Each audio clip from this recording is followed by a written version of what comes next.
One day we got orders to storm a French position.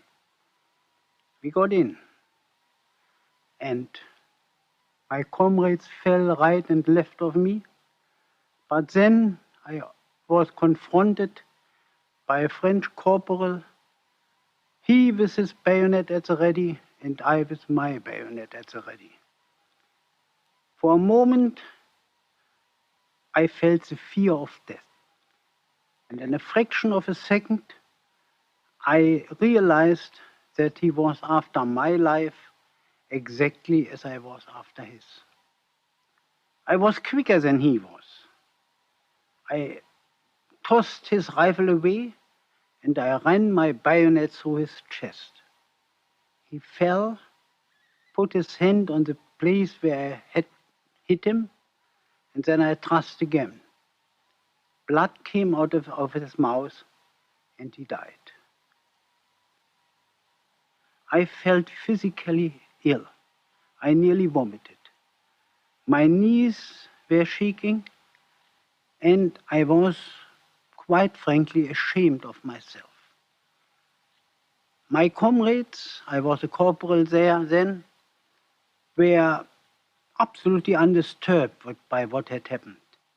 One of them boasted that he had killed a Paulie with the butt of his rifle. Another one had strangled a captain, a French captain. A third one had hit somebody over the head with his spade. And they were ordinary men like me. One of them was a tram conductor, another one a commercial traveler. Two were students, the rest were farm workers, ordinary people who never would have thought to do any harm to anyone. How did it come about that they were so cruel?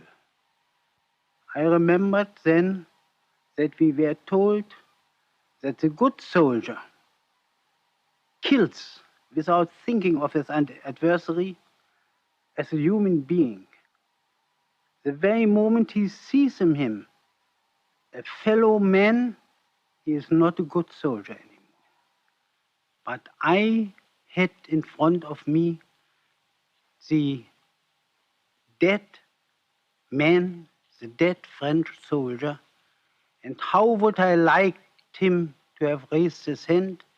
I would have shaken his hand and we would have been the best of friends, because he was nothing like me but a poor boy who had to fight, who had to go in with the most cruel weapons against a man who had nothing against him personally, who only wore the uniform of another nation, who spoke another language, but a man who had father and mother and a family perhaps.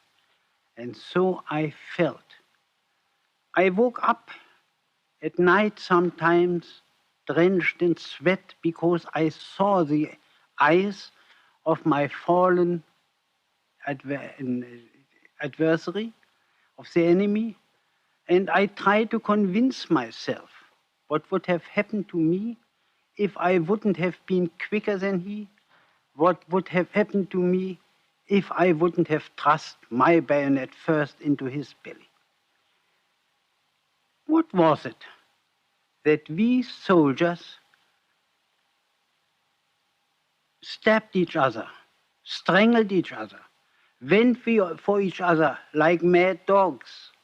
What was it that we, who had nothing against them personally, fought with them to the very end and death?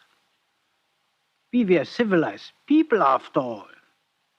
But I felt that the culture we boasted so much about is only a very thin lacquer which chips off the very moment we come in contact with cruel things like real war.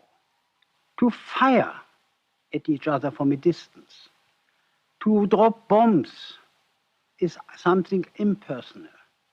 But to see each other's white in the eyes and then to run with a bayonet against a man, that was against my conception and against my inner feeling. Anything else? That's beautiful. Cut.